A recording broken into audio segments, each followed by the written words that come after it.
morning and welcome to another live technical analysis. We are going to be starting off with the Kiwi, so the New Zealand dollar against the US dollar. We're going to be removing our support and resistance lines and we're going to be redrawing them. So, yesterday, New Zealand's interest rate decision, the bank remained on hold as was widely expected by market participants. But what was interesting was in the bank's forward guidance, they implied that they may hike again, which is why we may have seen, if we move on to the daily, an upwards momentum, I'd say. So bullish for the Kiwi as an expectation of another rate hike appears to have provided support for the New Zealand dollar. So for support, we're going to be taking this previous swing low, 0.60 0.60919, or we could simply put it 0.6090. Change this color to green. So this would be my S1. I'm bringing it slightly lower to the current price action. As you can see, it's broken below the reading of 70, implying that this may have been an overbought point in time. So it's correcting to lower ground. It's near the mid-range of the Bollinger Band, so it would make sense that support may be around here, as it appears to be correcting to lower ground. For our second support level, we could place this previous low, 0.60175. This could be S2. Then for S3, place this prior low here, 0.5955. So perhaps S3. You can see that it was moving in an upwards trajectory, forming an upwards moving trend line. Take this wick here.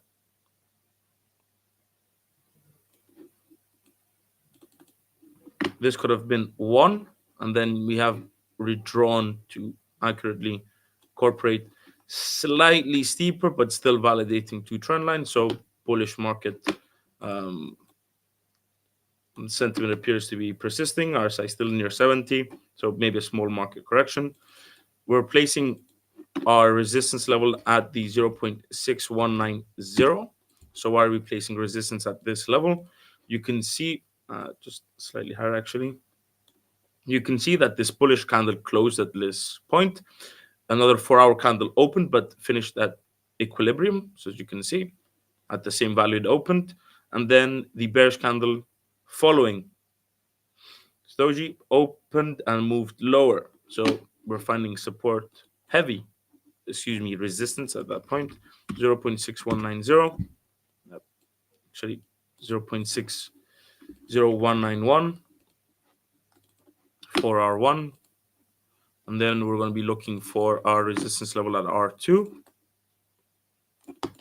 Now we can take this previous high, but it's far too close to R1, so perhaps it might be more prudent to give it some space. So same scenario as here that we just discussed, seen previously, therefore potential for resistance, and then we're taking this previous high for R3. As you can see, they appear to be fairly equidistant between each other, so R1 and R2, same space between S1 and S2, then S2 with S3. Perhaps R3 and R2 are a bit closer to each other, but still valid. 0.6255 for R2, and then 0.6303 for R3. And to the current price action. Now, the distance between S1 and R1 might be significant, but based on the fact that I'm expecting a market correction to lower ground, we're going to be keeping it. We're going to be giving it some space to breathe. But perhaps for today, we may maintain a slightly bearish sentiment as it appears to be correcting lower. But from a more macro perspective, we maintain a bullish view on the New Zealand dollar. Now, this could easily be impacted by the US GDP rates for Q3, which are due to be released later on today. Those are expected to come in at 5.0 compared to the previous rate, which was, if I'm not mistaken, 4.9. So it's an increase. If it does materialize, we may see the dollar gaining. Now, yesterday, Fed Governor was Fed Governor Waller's comments appear to be dovish in nature, essentially implying that current monetary policy is restrictive enough, and as such, a future case for another rate hike in their next meeting may not be necessary at this point in time. So the apparent dovish nature of those comments appears to have weakened the US dollar. You can see on the daily the euro gained yesterday, appears to be slightly correcting today, but the comments were made yesterday. If we move on to the pound, move on to the daily chart, moved also upwards yesterday. If we move on to gold, I think it's already broken above our two level that we had placed previously. Oh, there we go. XAU, as you can see, it's broken above. It's actually found resistance at our R3 level, 2048.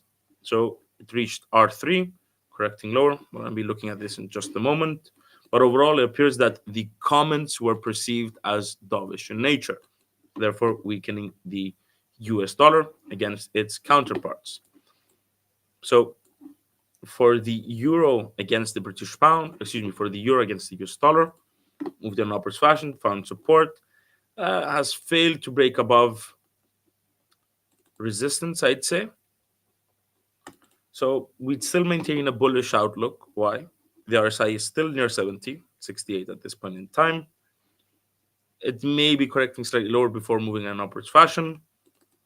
If we extend this trend line on the daily, still being validated, and on the 4-hour chart, you can see it's still moving in upwards fashion, and we could even place another upwards moving trend line from a 4-hour basis.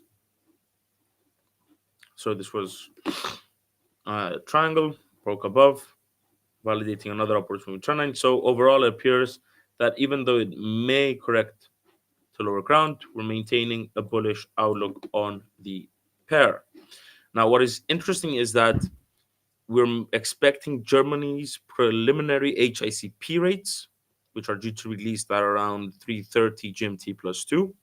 Now, that may be interesting because if you compare certain regions of Germany that released their CPI rates earlier on today, there appears to be some disparity. So, if I'm not mistaken, for the northern Rhineland, it was lower than expected, whereas in other region it was slightly higher than expected. So, market participants may be looking to see if Germany's preliminary HIC periods come in lower than expected. If they do, then it may weaken the euro and allow the dollar to gain. And if then the US dollars, so the US GDP rate for Q3 comes in higher than expected, it could easily break below S1 and aim for S2. Now, on the other hand, if the HICP rates do come in higher than expected, it could break above R1 and move towards R2. Note that this is the daily chart, not the 4-hour. Now, if we see a combination, so the preliminary HIC periods coming in higher than expected, then the US GDP rates also coming in higher than expected, then we see more of a counterbalance move. Essentially, the euro gaining upon the release of the HICP rates and then perhaps declining following the release of the US GDP rates. So we could see the pair move up before coming back down between S1 and R1. But based on a technical point of view, we're maintaining a bullish outlook for the euro against the dollar. For the British pound, we may have seen some slightly hawkish rhetoric coming out from the BOE. Upwards moving trend line, simply placed here, broken above resistance now turns support. So switching this from red to green, removing our old S3. Now, as you can see, the gap between S1 and S3 is not equal to the gap between R1 and R2. We're taking the most recent data. It found resistance and is now moving lower. It's close to S1. So for a sideways bias, it'd be very minimal. Given the small distance between S1 and R1, I would not consider a sideways outlook at this point in time.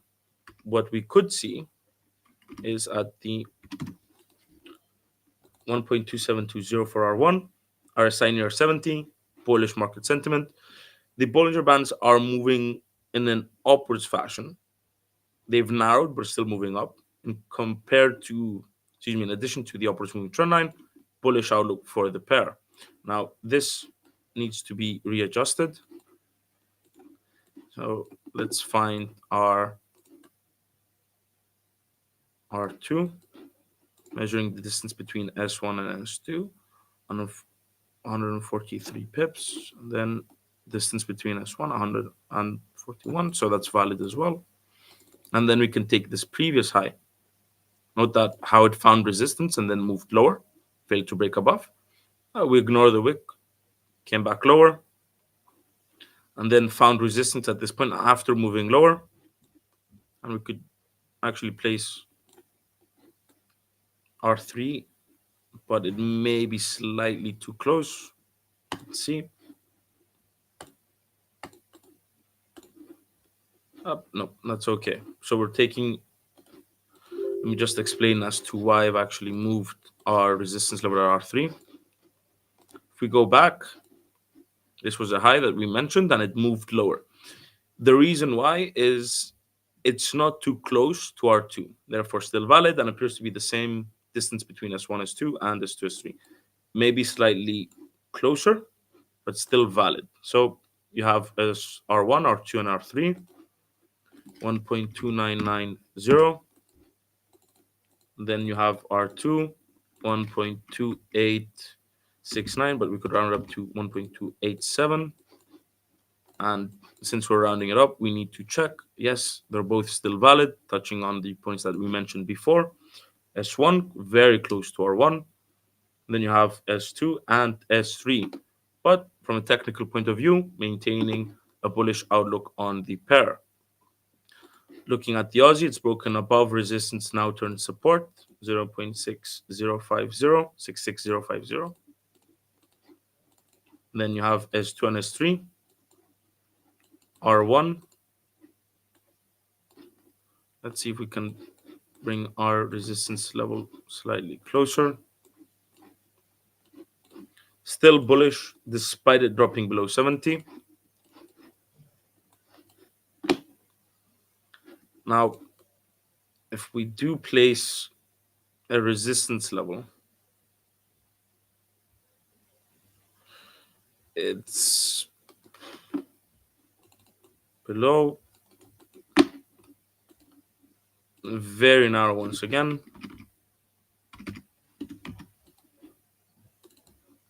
So for a bullish outlook, we have to break above R1 and R2, given that they're very close to each other. And then aim for R3. Bearish outlook breaking below S1 would be sufficient enough. Let's just make sure that R1 is actually validated at a previous point in time as well. Found some resistance, managed to break above, came back down below, hasn't been, and was tested recently, so valid, but perhaps not as strong. Still, R1, R2, R3. Oil.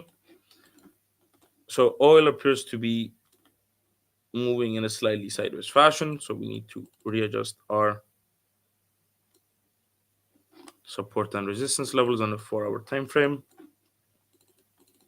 74.30, perhaps for S1, S2 70.60, and then S3 67.20.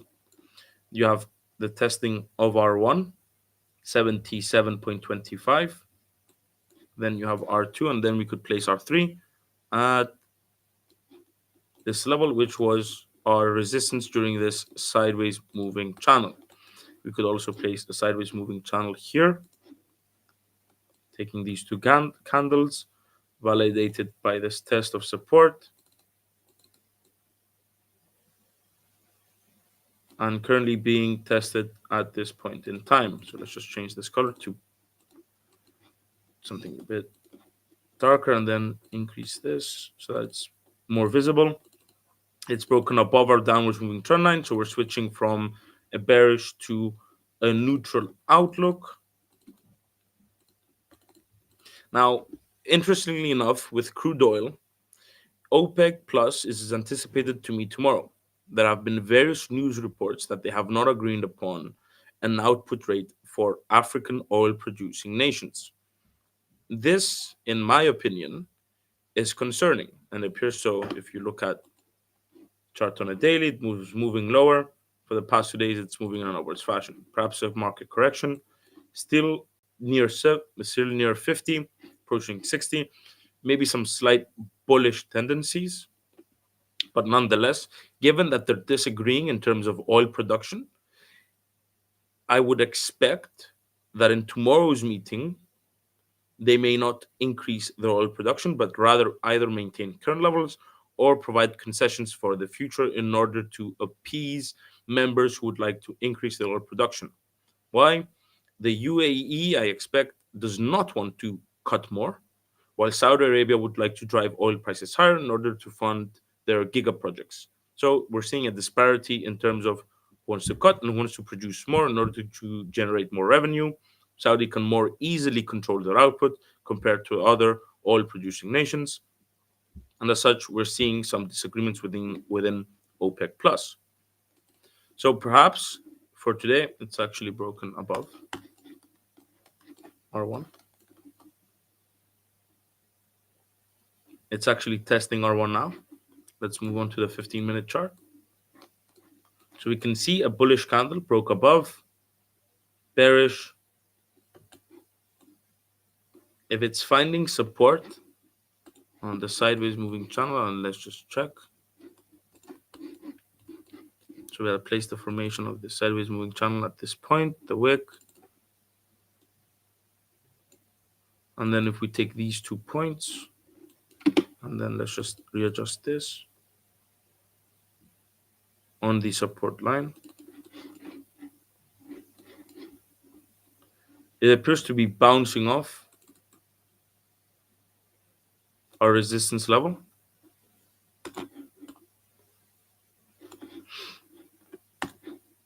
So this may be a bullish sign since it's bouncing off, but since we're looking at it from a more macro perspective, clear break above. If it does finish, so if it does close above 77.13, our next short-term resistance level could be at the 78.35 figure, which is this candle here, validated by this price action here. If it does break above, we might switch towards bullish outlook. If it breaks above 3%, then it might validate a breakout. So that could actually be a bullish signal for oil prices. As you can see, downwards moving trend line, broken above, upwards moving trend line, breaking above resistance. So this, let's just turn this gray since it's been invalidated now. So we could keep S1, S2, S3, temporary R1, R2, R3, and if it does break above 78.35 as well, we may be placing R3 at 85.45. So this might be an interesting development to keep an eye on. Now we're going to be moving on to gold.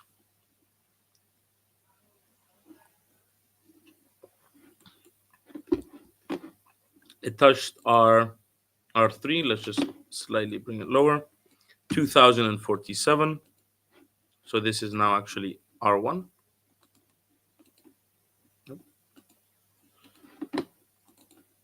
And then let's just clear our chart again. Keeping 2005. Let's remove this. So for S1, we could test it. You can see accumulation moved higher. 2015 for S1. Just fix our labels as well. Then for S2, 1988. Then for S3, 1958. RSI, this could be a small market correction. Maybe this was overbought, so it's correcting to lower ground before moving higher, but we're going to be giving it some space as well. 2015 should be plenty. And then we need to find R2 and R3. So R2, take this wick here.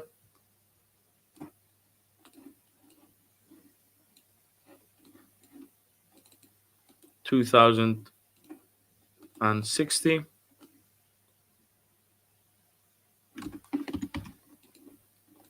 And then we're taking the all-time high, 2077, 2078.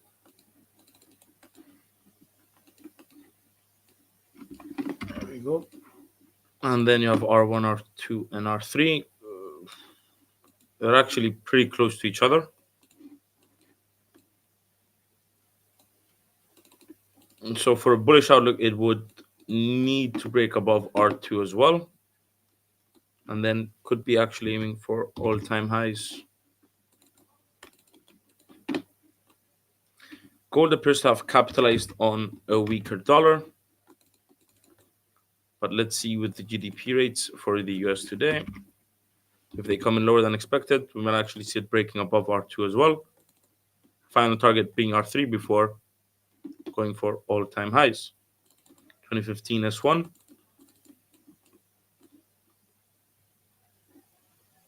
S3 1958.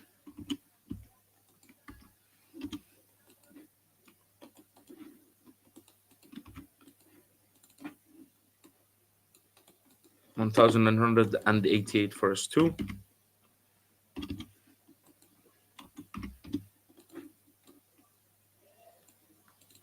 Upwards moving trend line as well.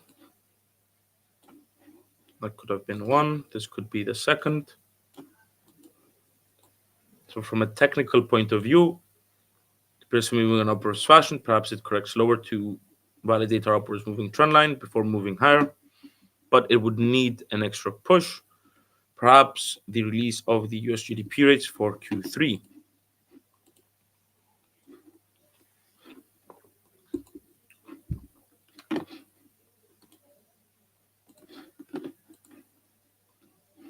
Now we're also going to be looking at perhaps Apple. Apple has terminated, we can look at Goldman Sachs and Apple. So Apple has terminated its credit card with Goldman Sachs. Now, this could weigh on Apple's stock price, which is broken above our support level, resistance level, which we had placed quite a while back. Jump could be exhaustion gap that remains to be seen. It could weigh on Apple, as it could be a loss of potential revenue, given that the interest they were offering on people that were signing up with Goldman Sachs was very appealing. So could weigh on Goldman Sachs's price, on Apple's price, but for Goldman, it could actually support their stock price. And why am I saying it could support their stock price? Well, essentially, their consumer lending business that they had gotten into was loss making. They weren't really making any money. Now, had they stayed in for a longer time period, perhaps they may have made money in the long run, but they've decided to cut their losses and are gradually exiting, which is why they may be also happy that they're ending their partnership with Apple in terms of the credit card. This may be a gap that may be filled in the future. This was filled, as you can see. So actually, let's just remove this old rectangle. R1.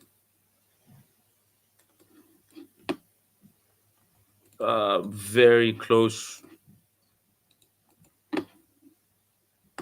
I'm not even going to place R1 at that point. I'd rather bring it slightly lower. 351.11. Then for R2, 361.95. And for R3,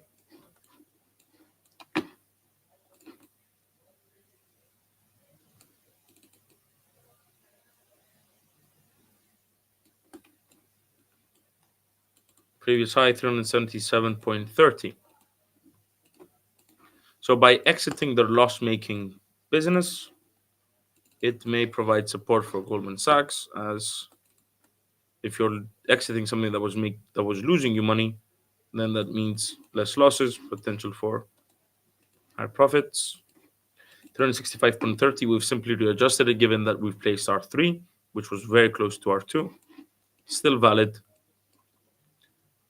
Found some slight support, but managed to break below. Strong movement to the downwards direction. So potential for heavy sell orders and thus resistance. RSI 59 near 60, so perhaps some bullish sentiment for Goldman Sachs. First moving trend line, no, finding support, moving higher. And then for Apple, we have S1, S2, S3, R1, R2, and then we need R3.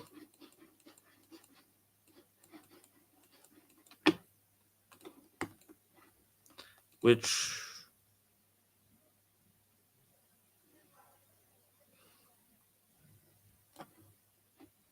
it's too close. I'm looking at where this resistance line is touching in comparison to the bullish and bearish candles to see if there's actually either support or resistance. Too close to R2. Maybe a more clean resistance level, 210.08. Apple broken our upward swing trend line, finding support. Still, it depends. It depends on how significant this credit card business was for Apple. So it could weigh, but from a technical point of view, if it fails to break below S1, we would maintain either a sideways or a bullish outlook. For Goldman, bullish, RSI still 60, so bullish tendencies. Let's look at something else as well.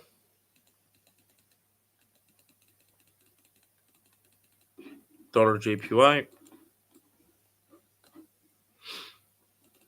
It's broken below support and resistance, 148. So this becomes R1, R2, and R3. Support 147. Not slightly too high. 146.90 it is then for S1. And then we need to bring our S2 lower and then figure out where S3 is. The distance between R1 and R2, 138 pips.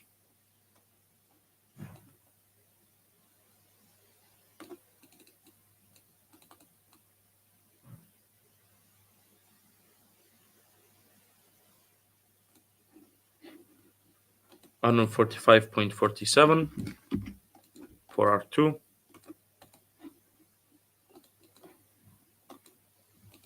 For S2, not R2. Found support, managed to break below, came back up. So this could be resistance turn support. And then for S3,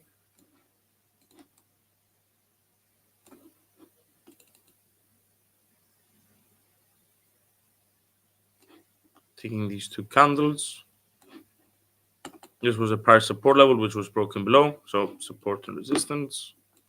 And now turn back to support again, 144.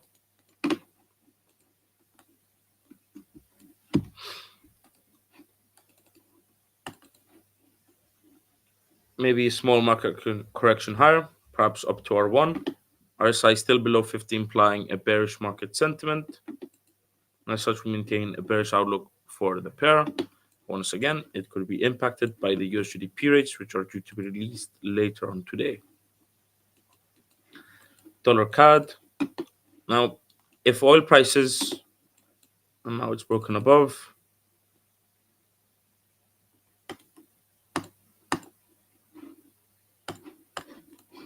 coming back to oil, let's just give it some more time. So the distance between S1 and R1 is $4.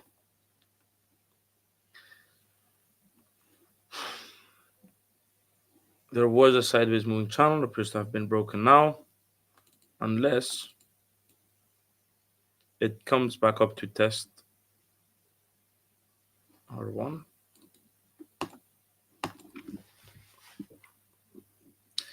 RSI aiming for 70, so bullish for oil.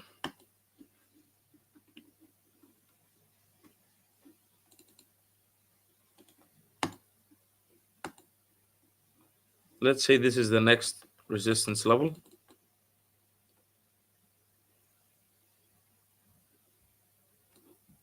$78.40.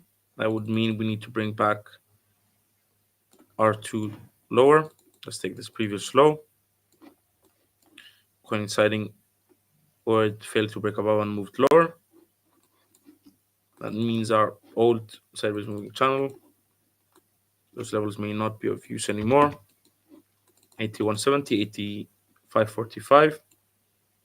So perhaps a slightly bullish outlook for oil, given that in fact it's broken above our resistance level that we have placed together earlier on in this session, aiming for our 178.40 upwards moving trend line, breaking above our downwards moving trend line, with the RSI aiming for 70, above 60 right now, applies a bullish outlook for oil prices. Now, there's been a development, I do not know since we're now live, but it could be purely from a technical basis. But for now, at least, bullish outlook on oil if it manages to break above R1. The level we had placed earlier on today was the point that it was testing, and as such, it may have been far too close to the current price action. This may be more of a significant resistance level. Such bullish needs to break above R1, aiming for R2. For a bearish, simply breaking below S1.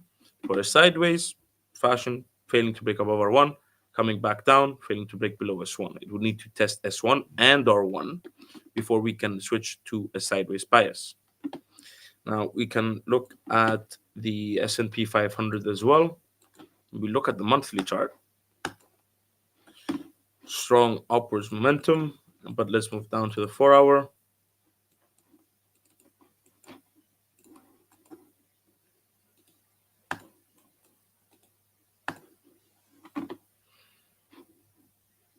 It's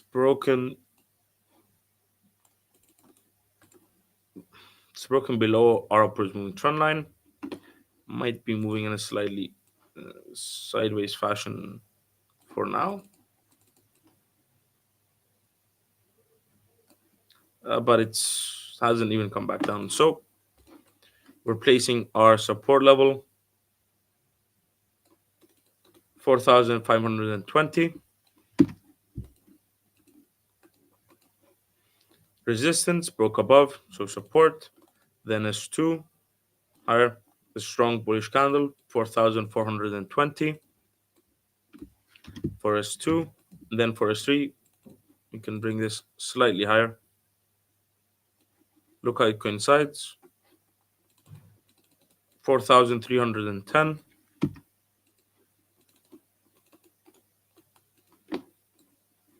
And then for resistance,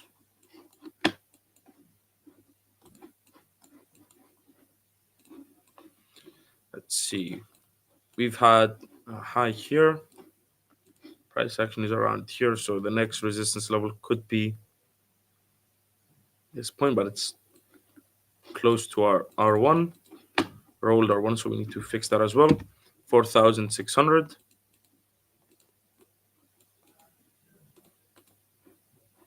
And then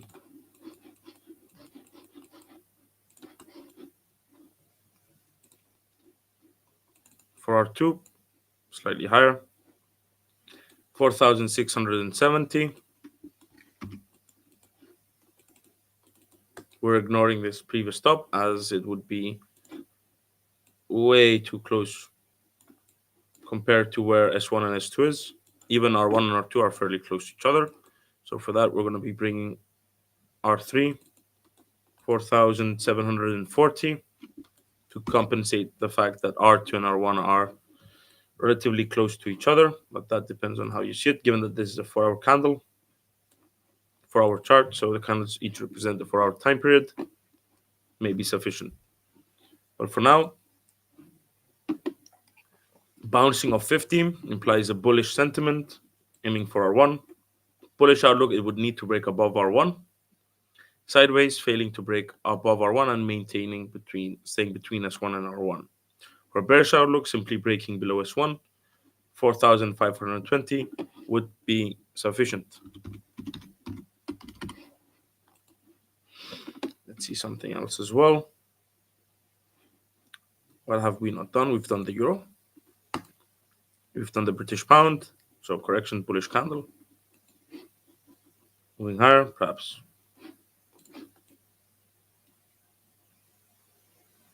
Perhaps up to here. This is not a resistance level. Just something I'd like to see if it does reach it before we finish our live, which I do not think, but maybe corrects to this point before moving lower. Oil, slightly bullish, testing the upper band of the Bollinger Bands. It does break above, validating our upward swing trend line, aiming for R1. We've done Goldman Sachs, but have we done Apple?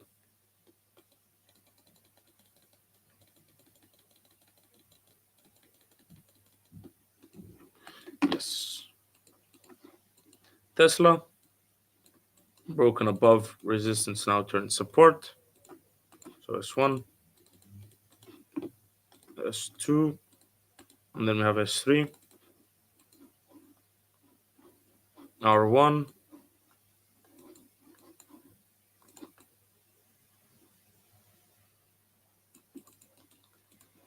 R2,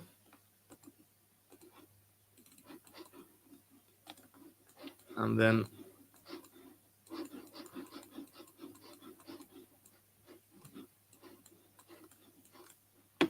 for R3,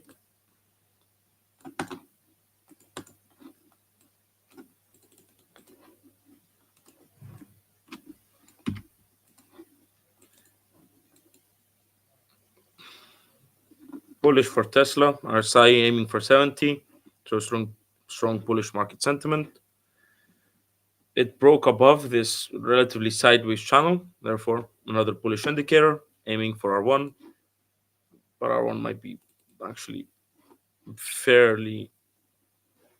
might be too big of a gap for the next resistance level.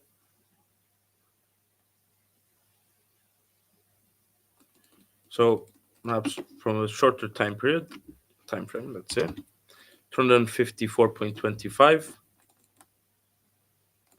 this high, 277.60, let's round it up, and then let's just take this wick, 299.22 for R3. So you have R1, R2, R3, S1, S2, and S3. Sociedad General found support on 22.45. Deutsche Bank bouncing off 50. It fails to break above R1, 11.23. Then we may switch to a bearish outlook.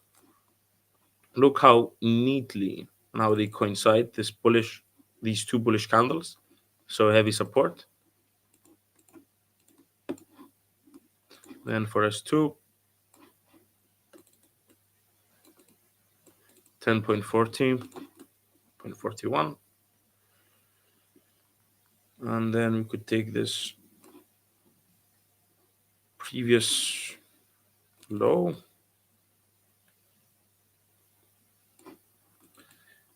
Looking at this point here, found support, broke above, support again, broke below. If it does come back down, we may see some support at this point. So you have S1, S2, S3, and then let's just find R2 and R3 at this break. But that's actually compared to S2 and S3 too close. So you could place R1 1158,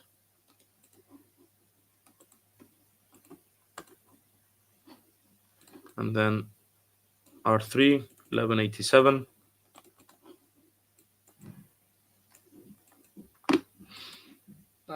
It would need to break above R1 for a bullish outlook.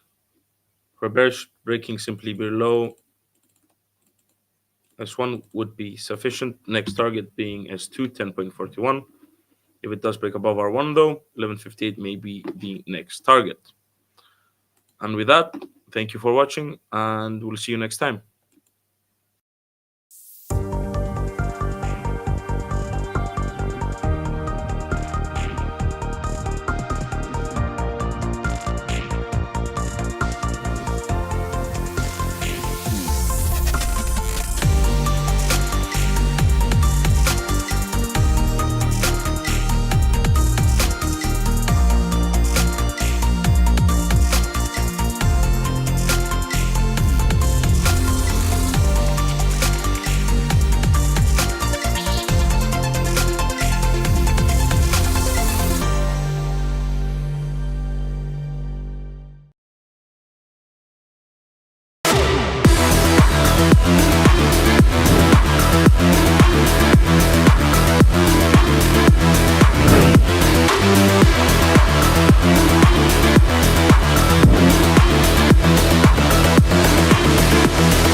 Everyone, my name is Emily. Today we will look at what influences the price movements of major currency pairs. Currency pairs are influenced by geopolitical events, central banks' interest rate decisions, and macroeconomic data. For example, the Federal Reserve, the central bank of the US, maintains financial stability by increasing or decreasing the discount rate. The Fed sets target interest rates at which banks lend to each other overnight, but it also sets the discount rate, the interest rate at which banks can borrow from the central bank. If the Fed raises interest rates, it increases the cost of borrowing to slow down the economy. On the contrary, in order to stimulate the economy, the Fed lowers rates, making borrowing cheaper and encouraging spending on credit and investment. Economic releases such as major economies, CPI data, non-farm payrolls, gross domestic product, retail sales, purchasing managers, index, and others can influence the value of a currency and create volatility.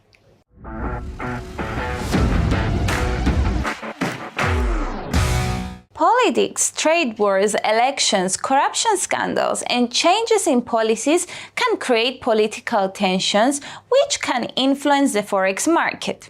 For example, Brexit and British or American elections have been major events in recent years which have affected both the political and financial spheres. Traders who are new to forex trading tend to choose liquid currency pairs like the euro against the USD or the USD against the JPY. They also spend a significant time on researching and learning the forex market and the currency pairs they are interested in by analyzing technical charts and monitoring economic data. Choosing the right forex trading strategy, cultivating discipline, and eliminating emotion are also important. Depending on your schedule and lifestyle, you can also choose the right time to trade, which will also determine your trading. You can choose from swing trading, day trading, or scalping. Whatever currency pair you choose, or what style you decide to follow, ensure you have a solid education and learn as much as you can about the market you want to trade. Thank you so much for watching us, guys. Bye-bye.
thanks for waiting, everyone. Let's go ahead and get started. So today's webinar will be on pivot point trading. And before we get started, as per usual, a risk warning. Our products are traded on margin and carry a high level of risk, and it's possible to lose all your capital. These products may not be suitable for everyone, and you should ensure that you understand the risks involved. A disclaimer, the information in this webinar should not be considered investment advice or an investment recommendation, but instead educational material only. This material is just the personal opinion of the authors, and the client's investment objectives and risk tolerance have not been considered. IronFX is not responsible for any loss arising from any information contained herein, and redistribution of the material is strictly prohibited. So I'm Melanie. I'm an investment analyst from Everest Watching Group, who are finalists for Best FX and Equity Research in the years 2019 to 2021.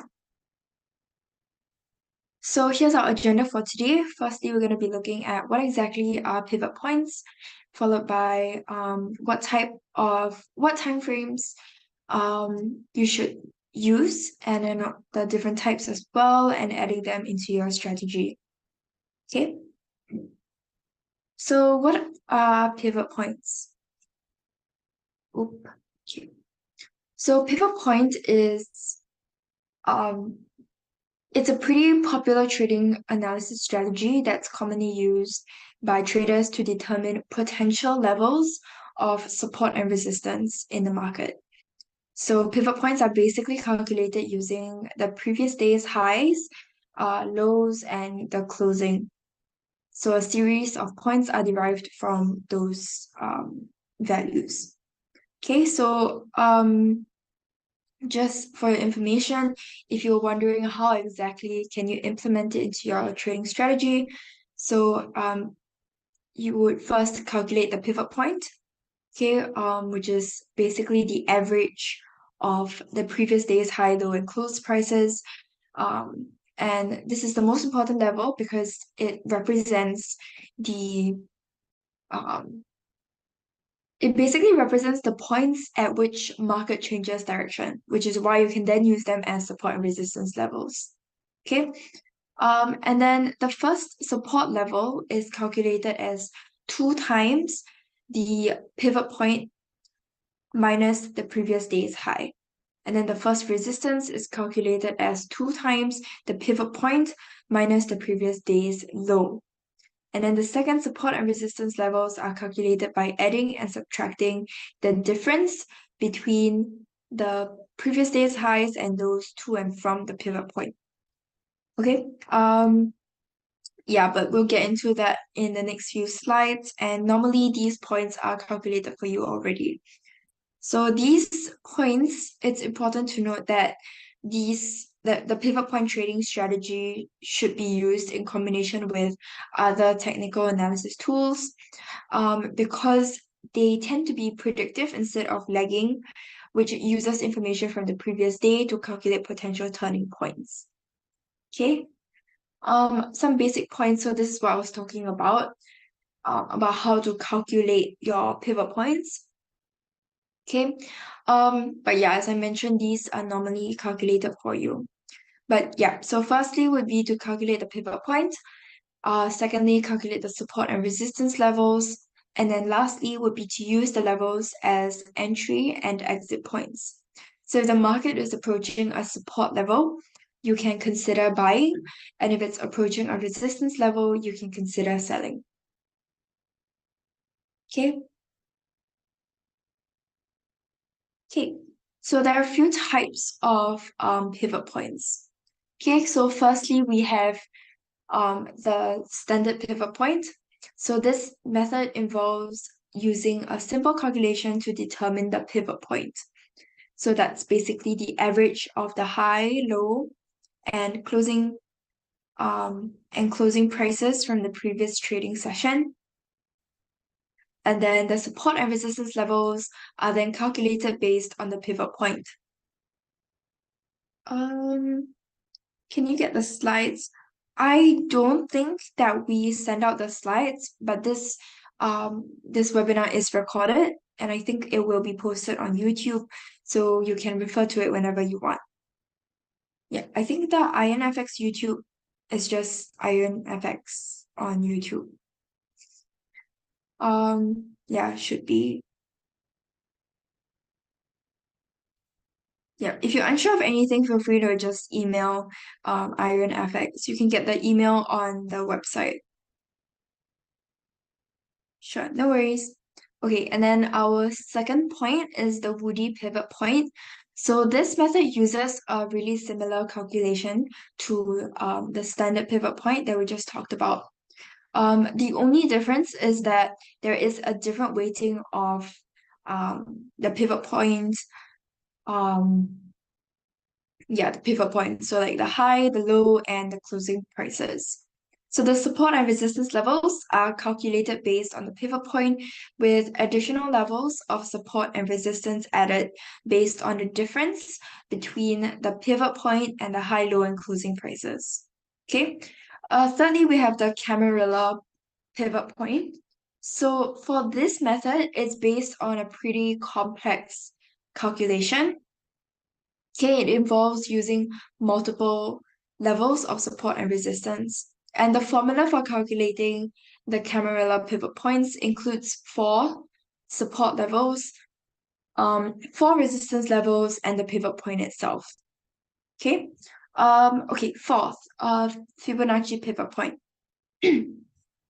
So this method uses Fibonacci retracements to determine the pivot point and support and resistance levels. So the pivot point is calculated by taking the average of the high, low, and closing prices, and then adding or subtracting a Fibonacci retracement level from the pivot point to determine the support and resistance levels. Okay. And lastly, we have the DeMark pivot point. So this method uses a series of complex calculations as well, but the calculations basically take into account the relationship between the previous trading sessions, high, low, and closing prices. Okay, but also the current trading session's open price. So the main differences between the various pivot point trading strategies are just the formulas that are used to calculate the pivot points, but also the placement of support and resistance levels. So depending on your personal preferences and the specific characteristics of the market that you're trading, you can then implement these different methods. Okay, so let's look at the pros and cons for each of them. So firstly, we have standard pivot points. The pros of this is that it's pretty easy to use. So it's the most widely used pivot point method.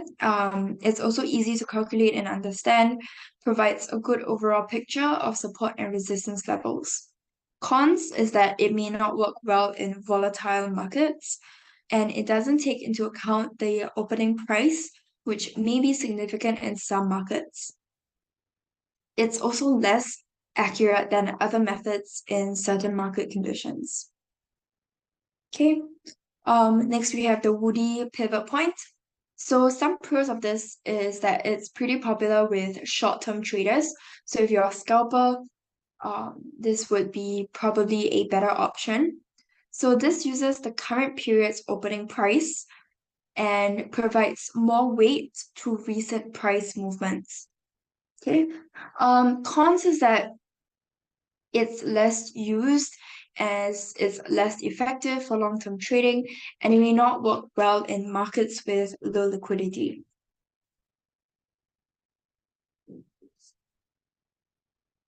Okay, next we have the Camarilla pivot point.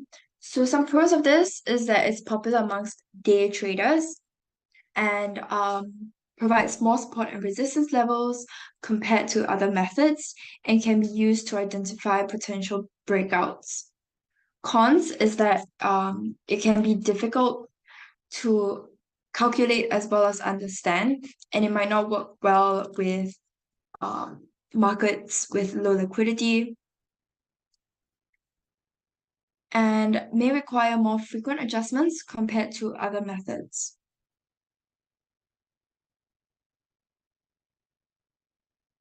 Okay. Next we have the Fibonacci pivot point. So this uses the Fibonacci retracement levels to identify the support and resistance levels. So if you are wondering what is Fibonacci, okay, maybe I will show you guys in a little bit. But it can be effective in trading in trending markets and can be used in conjunction with other Fibonacci tools. Cons is that it may not work well in volatile markets or markets with low liquidity and can be less accurate than other methods in certain market conditions. So it's all really based off of the current market conditions that you're looking at, as well as your own personal trading strategies. Okay, the mark pivot point pros is that it's popular amongst institutional traders and can be used to identify potential trend reversals, provides multiple levels of support and resistance, but cons is that it's difficult to calculate and understand and may require more frequent adjustments compared to other methods and may not work well in markets with low liquidity. Okay, so some timeframes that you can consider when you're using this. Firstly, what I want to highlight is that for this time frame in this example, we're on the M15 view and you can see that it's pretty unclear. Like the market structure is unclear. If we're looking at this example, when I change, it's the same chart, okay? If we're looking at the same chart but on a H1 view, we see that the market structure is a lot clearer. So the point that I'm trying to make here is simply that um, the clearer the swing low and the clearer the swing high, the clearer the trend between these 2 points, the more accurate your analysis will be. So here I'm talking about Fibonacci retracement, but of course, this applies for pretty much anything, like your pivot points as well, because especially for your Fibonacci pivot points. Okay, but the time frame formula for pivot point strategy for intraday it's H4 and weekly it's monthly. Okay, now let's take a look at some charts. Okay, let me just pull out my charts. Okay.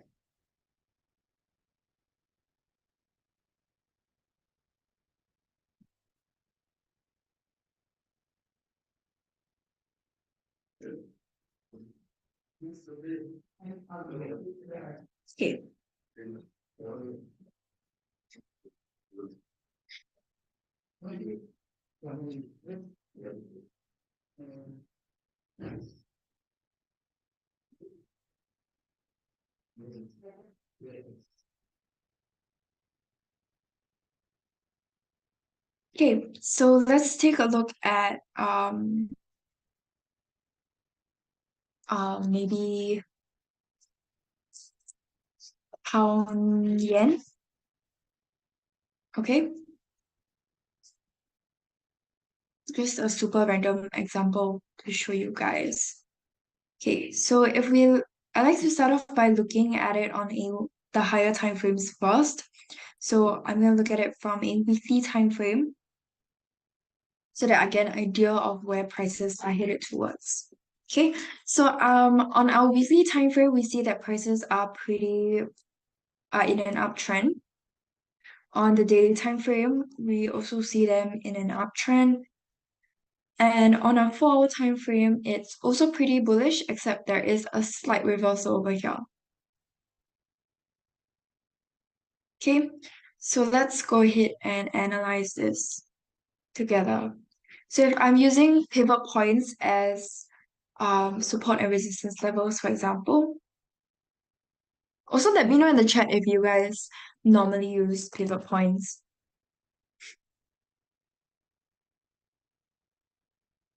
Okay, so I'm looking at this on the because my chart I'm using now is the 4 hour time frame.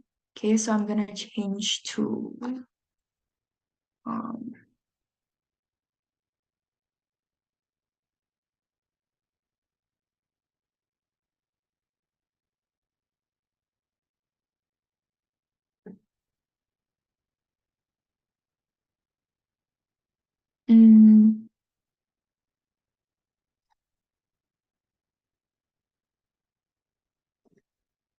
Okay, so if depending on which time frame you are looking at. So in this case, if I'm looking at the 4-hour time frame, you obviously wouldn't want to be looking at the quarterly time frame because it's a bit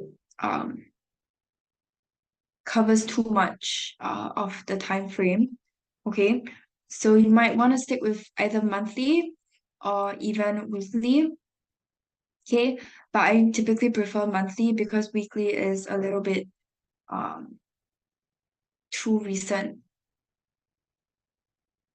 Okay, and I also prefer to just look at okay, if you look at here, the settings for pivots, this is the pivot point for standard. Yeah, the standard settings. Okay, so I will look at the pivot, the S1, but I don't typically like to look at the others because it tends to get too um convoluted and I don't like my charts to be too messy. Okay, so I like to just filter it out to just look at the pivot point as well as the first two supports and the first two resistance levels. Okay, so from here, this is actually a really good aid to help you determine where you should place your support and resistance levels. Because you can see here where my R2 is at, this is typically where you would place your R1 anyway. Okay, because your first resistance would be the closest swing high to where price is currently at, which is over here. Okay, so and then followed by you see this R1 here. If I follow that, I'm at this next swing high, which I would have placed here anyway. So it's basically telling you, basically helps you to support your support and resistance levels. Okay. Oop, no, this is my first support. Okay. Especially in this situation my where this is the highest level, in the sense that I don't have any other reference swing highs where I can place my next second resistance. That's where these levels come in pretty handy. Okay, so we go in with this first, and then I can adjust it later with my Fibonacci levels. Okay, so I'm gonna place my first support there, maybe my second support here.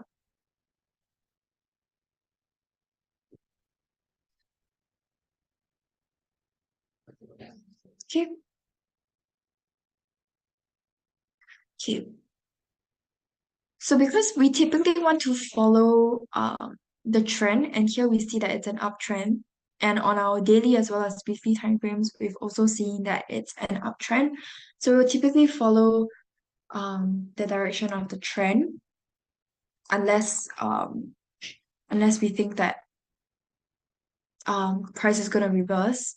Okay, but from the start we would just go with the trend. Okay, so here now I'm going in with my support and resistance, I mean my Fibonacci levels. And here, the first thing I'm going to do is using a Fibonacci projection. So this tool here that I'm using, this tool, it's called Fibonacci extension. Okay, trend-based Fib extension, but we call it a Fibonacci projection.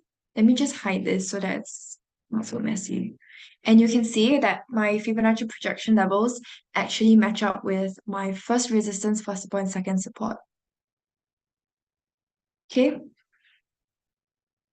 and in order to use this, we want to look for a flash kind of shape like this. Okay. Next, I'm going to go in with a Fibonacci extension. So for Fib extension, we are looking at the values that are greater than 100. So namely these two. Yeah.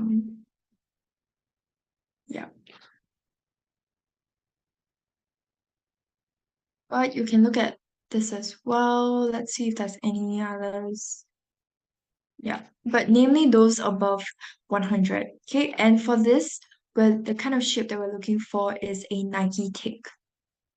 Okay, so it has to retrace 100% of the head of the tail, of the head of the tick. Of the head of the tick, it has to retrace 100% of it before you can go in with this strategy.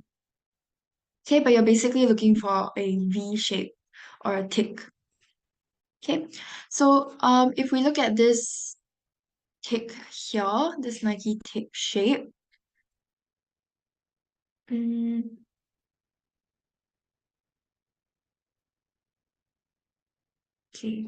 maybe I can draw it here instead. No.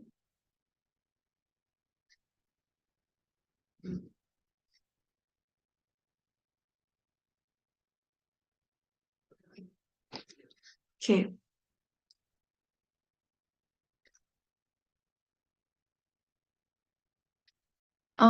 Yeah, so for my Nike tick, you can see my 127 lines up with my 100% as well as my first resistance here. So let me highlight it here. Okay, and then my second resistance kind of lines up with my 141. So I'm just gonna adjust it below here. And then we have a 161, which is quite a distance, so I'm gonna just ignore that for now. Okay. Okay, now let's go in with a retracement. So for Fibonacci retracements, we use these 5 levels.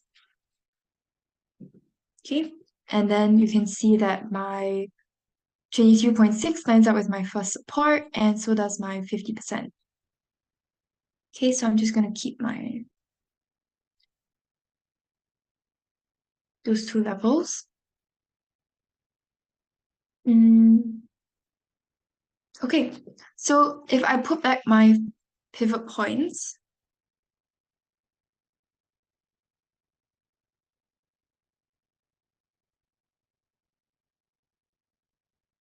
and change this to monthly like it was earlier, you can see that it has helped me to identify certain resistance as well as my support levels.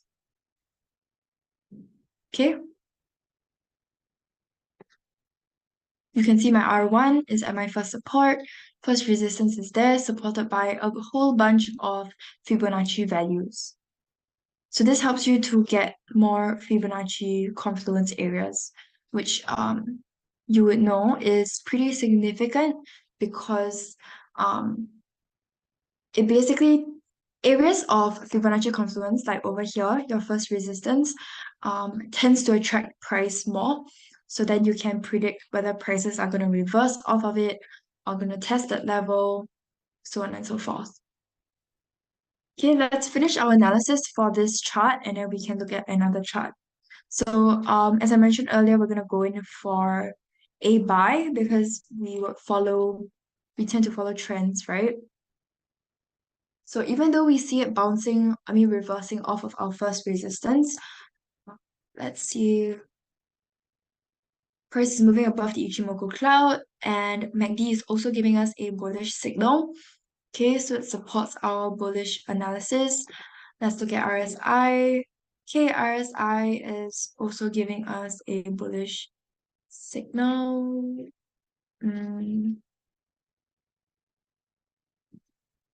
Cool.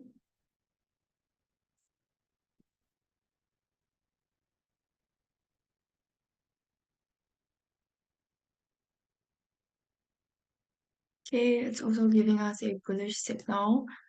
And let's see.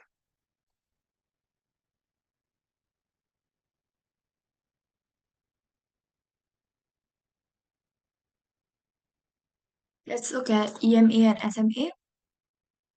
Okay, we can see price moving above both of these values. So it's also giving us a bullish signal. Okay, so pretty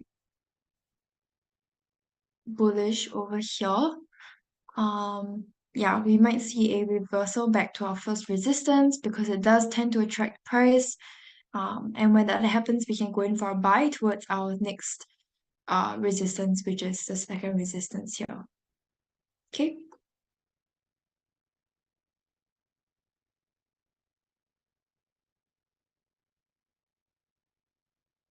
Okay. Next.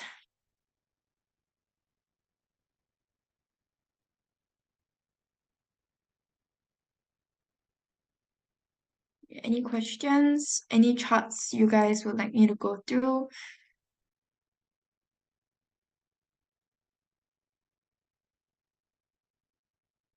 Okay, let's go ahead and look at the Aussie dollar.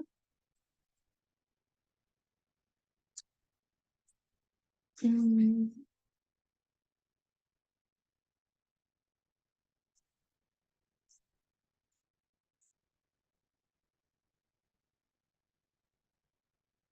Okay, on our weekly time frame, okay, we see prices being pretty bearish. Okay, with prices moving in this descending trend line. So just to recap, what makes a valid trend line is if there are a minimum of 3 touches on our trend line. But here we have 4. Okay, but yeah, minimum 3. And then on our daily time frame, it is, yeah, we also have a descending trend line. So also pretty bearish here.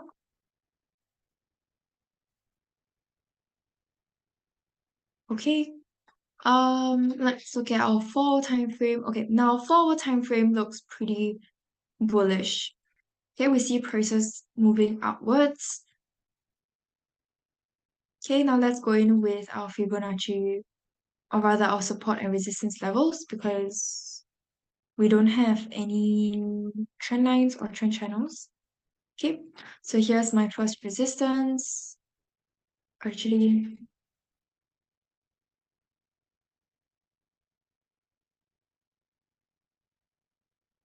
because this is pretty close to where price is currently at.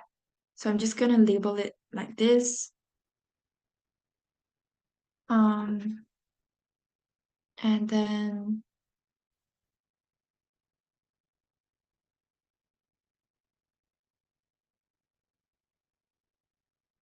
maybe over here for my first support. Oop.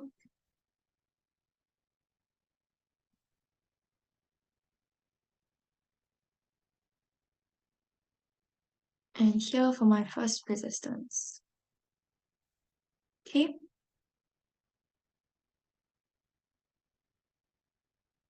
Okay, now let's check this our support and resistance levels using our pivot point indicator.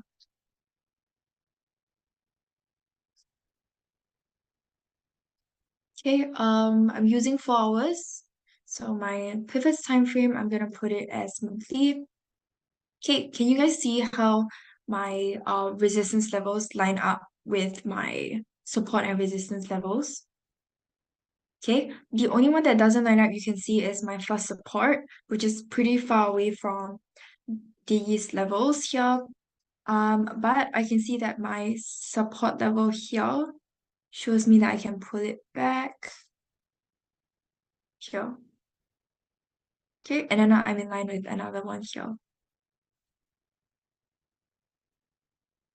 Okay, so you can use the pivot point strategy to support your levels and adjust accordingly.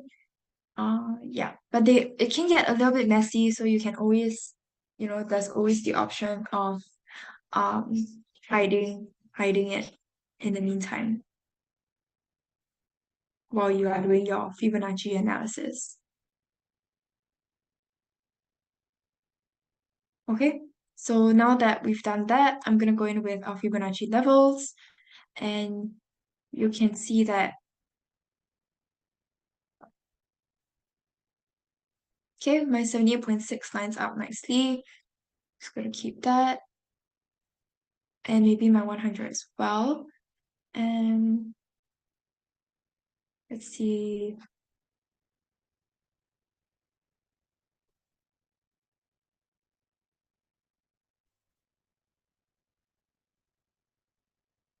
Okay, I'm gonna check for a Fibonacci expansion. So for expansions, we use the negative numbers. So earlier for extensions, for the Nike tick, we were using the values that were greater than 100, and now we're using the values that are less than 0 for expansion. And for expansion, similar to projections, we are looking for this flash shape or like a lightning bolt kind of shape. Okay. So I can see that my minus 27.2 lines up with my first resistance. Okay, I'm gonna ignore the minus 61.8 because it's pretty far away from where price is currently at. Let's see if we have any other levels. Okay, I think I have a retracement over here. For retracement, remember we use these 5 levels. Okay, my 50% lines up, and so does my 38.2. Okay, so you can see the number of levels lining up over here at our first resistance. And I mentioned earlier that confluence areas tend to attract price, so we can likely expect price to continue to rise and be attracted to our first resistance. Okay, but you can see here my intermediate level, this dotted line, intermediate resistance. It does also have a bit of a confluence area because you can see I have 3 pivot point levels that are lining up with this area. I also have 2 Fibonacci levels lining up, and in itself, this is a multiple swing high resistance. Okay, it's actually even a overlap. Overlap basically means that there are swing lows as well as swing highs that are testing that area, which means that bulls and bears are respecting the area. Okay. Um, what else? Yeah, so you can see price kind of testing this area here. So you might see a bit of resistance in this area. Yeah, but yeah. So let's take a look at some indicators and see if price will be able to push up from it. The thing is that, okay, so we can see price moving above the Ichimoku cloud. So it's giving us a bullish signal. MACD is also giving us a bullish signal. And if you remember my daily as well as weekly analysis, we briefly saw that it's an uptrend as well. So a lot of upward pressure. So we are expecting prices to continue to push upwards. Okay. Okay, no worries. So, I just got a question. So the difference between the green and the red, green basically means uptrend or like bullish. So bullish basically means you're expecting prices to go upwards, like in an uptrend. And then red means downtrend, you're expecting it to go in downtrend. Resistance we normally use to color red because you're expecting prices to reverse off of it, you know. So that's kind of a downtrend. Support, we're expecting it to bounce off of it, which is why it's green, so uptrend. Okay, and then um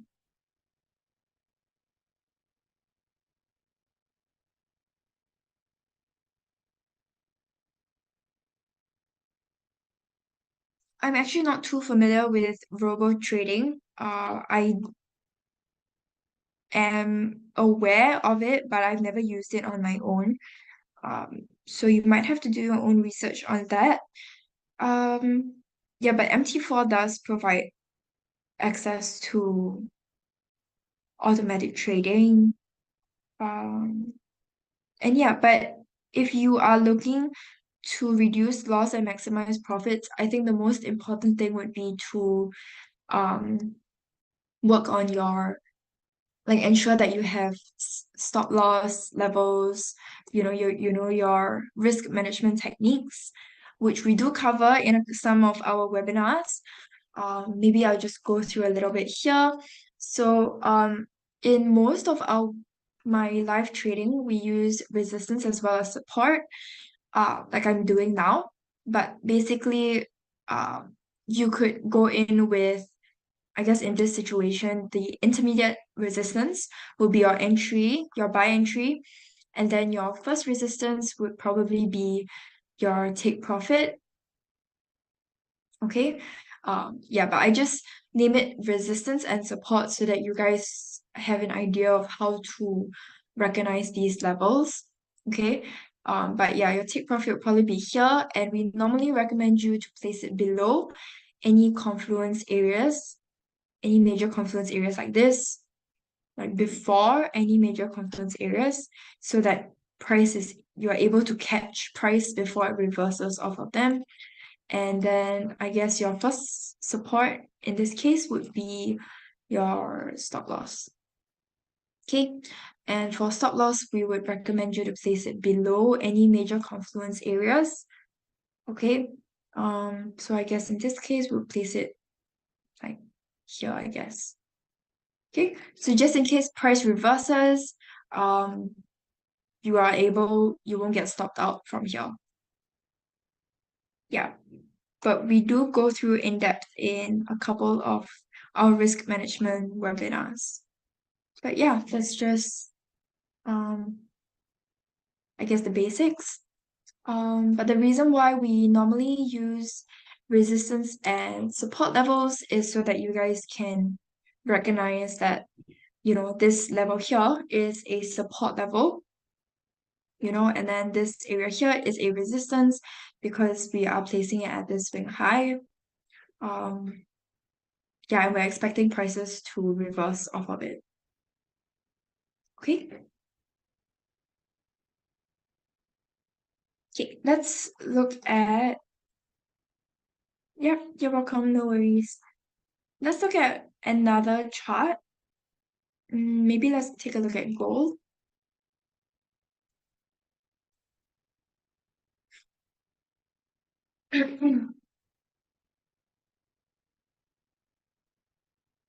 Okay, okay. So same thing, I'm gonna look at it from the higher time frames first. And we see price kind of reversing off of this multiple swing high resistance. Oh, yeah, if you're new to trading, you could actually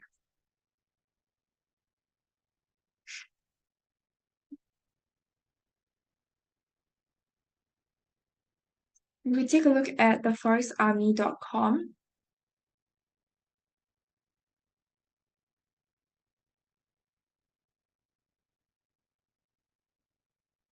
Okay, so it looks like this.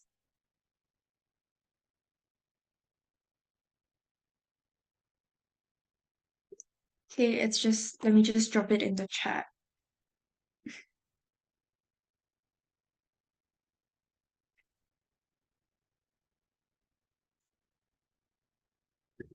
So, yeah, there are a bunch of free trading guides.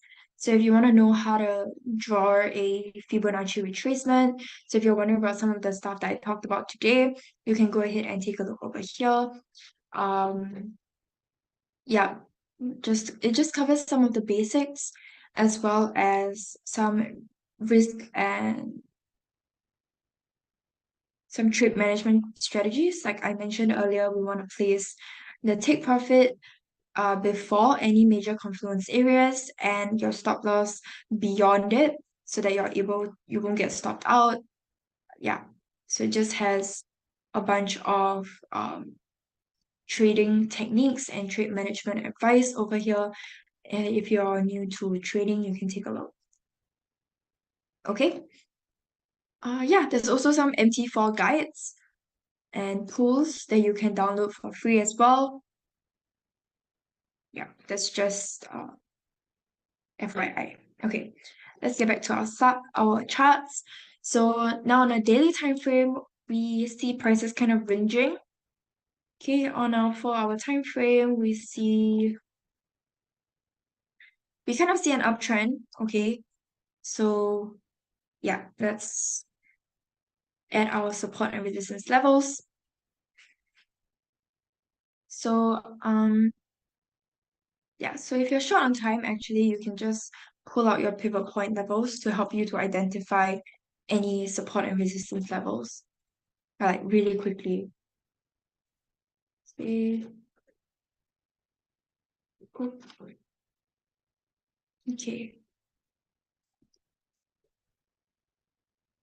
Okay. So you can see here I have my first support.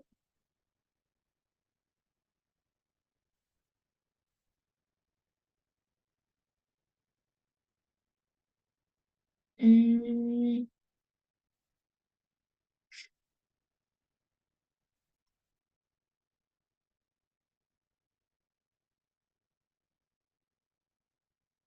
okay, here's my first resistance, and this level here is going to be my intermediate level of resistance because price is pretty close to it as of right now. Okay, and you can see at all of these swing highs and swing lows, we have a pivot point or resistance level that has been identified for us already. Okay, so I'm going to get rid of that so that it's not so messy when I go in with my Fibonacci levels. Okay, so 38.2 lines up nicely. Mm,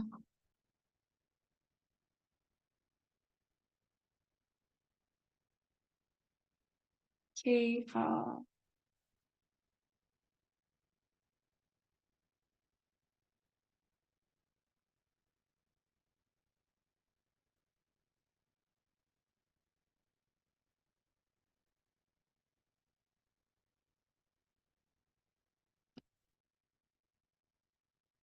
okay, my 61.8 also lines up nicely.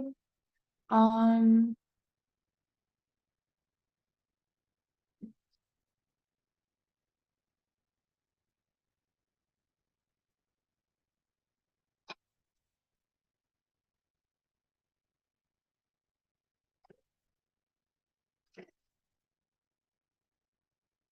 okay, my 78.6 lines up. Okay, I think that's all the levels that we have.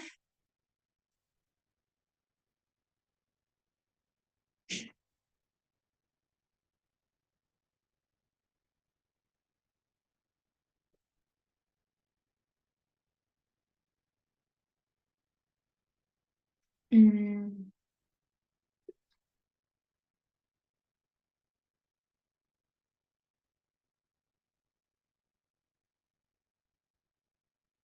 okay, my 61.8 lines up with my intermediate level. And I think that's it. Okay, so we see prices. Let me put back my pivot points so you can see the levels. Okay, and then we're going to go in with our indicators again. So price is moving within the cloud, so it doesn't really tell us much as of right now. So if it moves above the cloud, it is a bullish signal, and if it moves under it, it's a bearish signal. So if it's within it, it's not really telling us anything. So I'm going to remove that. And MACD is giving us a bullish signal as well. RSI isn't really telling us anything.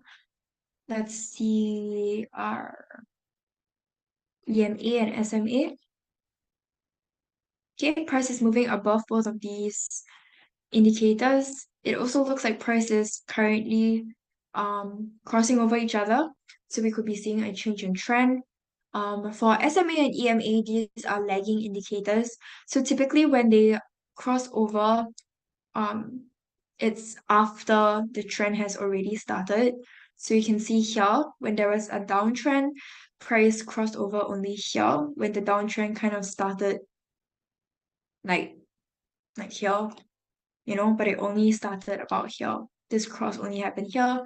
So similarly, you can see over here, the uptrend started here, but then we're only seeing the cross happening over here.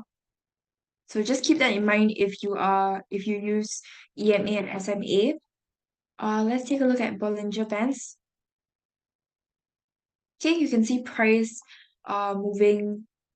It's kind of cutting out of the upper band of the Bollinger Band. Okay, so yeah, also bullish signals. Okay.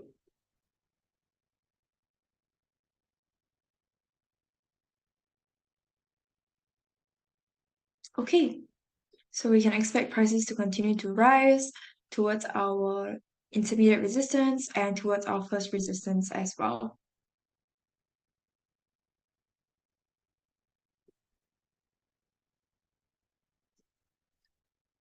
Okay, let me know if you guys have any questions.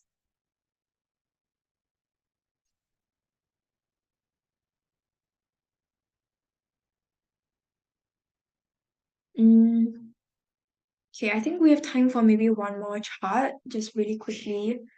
Let's go ahead and look at maybe DXY.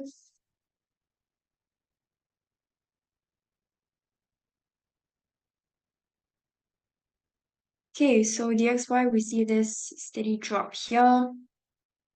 You see on our 4-hour time frame, this looks really huge, but on our weekly time frame, it doesn't look very significant. Okay, sure, let's do dollar franc instead then, because we don't have much time. Okay, so on our weekly time frame, dollar franc, it's generally a downtrend, I think, over here.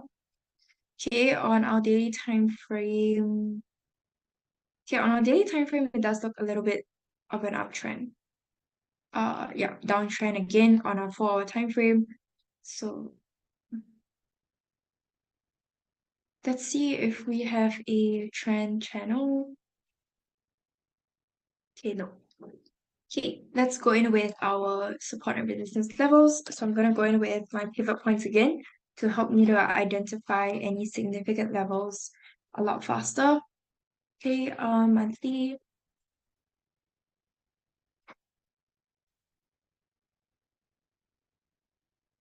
Okay, I don't like there being so many levels.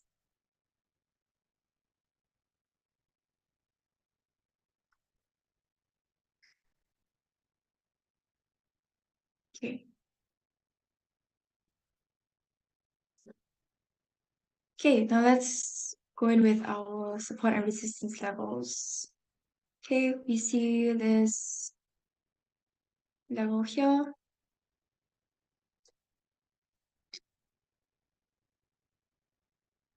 Okay, this is our resistance, and then our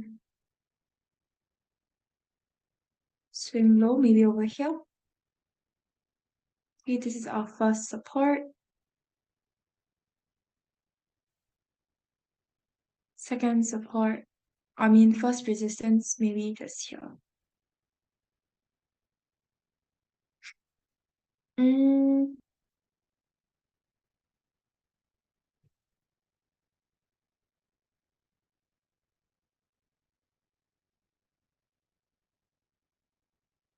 okay, yeah.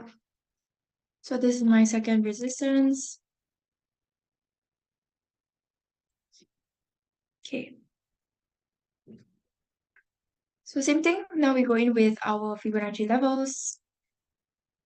Okay, we can see 61.8 and 100% line out nicely. Okay, and then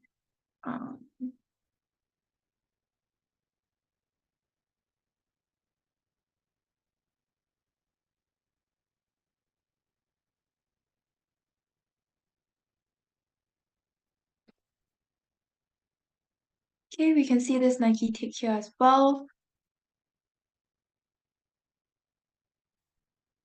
Okay, 127 and 161.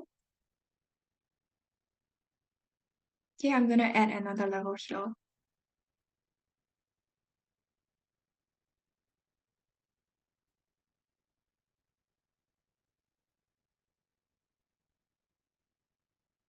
Okay, so even though there isn't any pivot point here, I do want to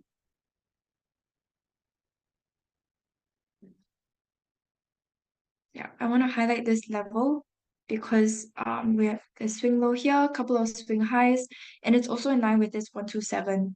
So when price it changes to my first support and then my second support here.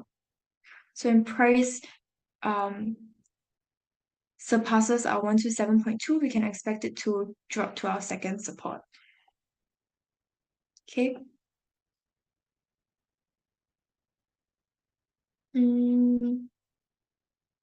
Yeah, I think that's all the levels that we have. Now let's go in with some indicators. So we're expecting prices to continue to drop. Price is moving below the Ichimoku cloud, so it's bearish. MACD is also bearish. SMA and EMA. Okay, prices are moving below both, so also bearish. Let's take a look at Bollinger Bands as well. And you see prices breaking out of the Bollinger Band over here. So it's of the lower band, so it's also bearish. Okay, so the more indicators you can get to line up with your analysis, then is the better. Okay. Okay, I think that's all the time that we have for today. Thank you guys so much for joining me. I hope you guys found this helpful. Yeah, have a great rest of your week, and I will see you guys next week. Bye, everyone. Thanks, guys.